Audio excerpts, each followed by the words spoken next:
सुबह के 6:15 बज चुके हैं। हमारी टीम्स लगातार जो है ना ये एसी मरी और मैं रोड्स के ऊपर मौजूद हैं। एक एक गाड़ी को चेक कर रहे हैं कि लोग इस वक्त परेशानी का शिकार हैं। बर्फबारी जो है ना 3 फुट से ज्यादा हो चुकी है और दर्जनों के हिसाब से दरख्त जो है ना रोड के ऊपर गिरे हुए हैं। तमाम तर महकमे इस वक्त फुली तौर पर मुतहर्रिक हैं स्याहों की जो है ना उनका एवैक्यूएट करने के लिए, उनको रेस्क्यू करके शहर से बाहर निकालने के लिए। आप लोगों से दरख्वास्त है कि आपने किसी तौर पे भी जो है ना वो पैनिक नहीं क्रिएट करना।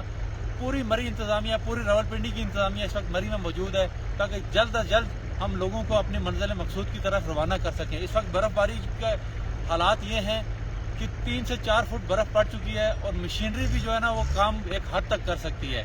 दरख्तों के गिरने की वजह से हमें मुश्किलात पेश है। इंशाल्लाह जल्द अज जल्द हम कोशिश कर रहे हैं कि इसको क्लियर कर लें।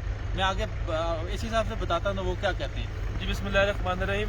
जो शहरी जो बार बार पूछ रहे हैं कि वो उन्होंने मरी आना है, उनसे रिक्वेस्ट है कि जी वो बिल्कुल अभी जो है वो मरी ना आए जब तक तमाम गाड़ियाँ यहाँ से निकलती नहीं हैं और जो है रोड्स क्लियर नहीं होती। और जो हमारे यहाँ पे शहरी जो मुश्किल में फंसे हुए हैं हम उनके बिल्कुल साथ हैं। हम इस वक्त भी उनके साथ हेल्प कर रहे हैं और हमारे फ़ोन नंबर दिए गए हैं। किसी को कोई मुश्किल है, कोई फूड चाहिए, कोई क्लॉथिंग्स चाहिए, वो हमें फ़ोन कर सकते हैं और हम जो है पूरी कोशिश कर रहे हैं उनको एज सुन एज पॉसिबल यहाँ से इवैक्यूएट कर दें। बहुत शुक्रिया।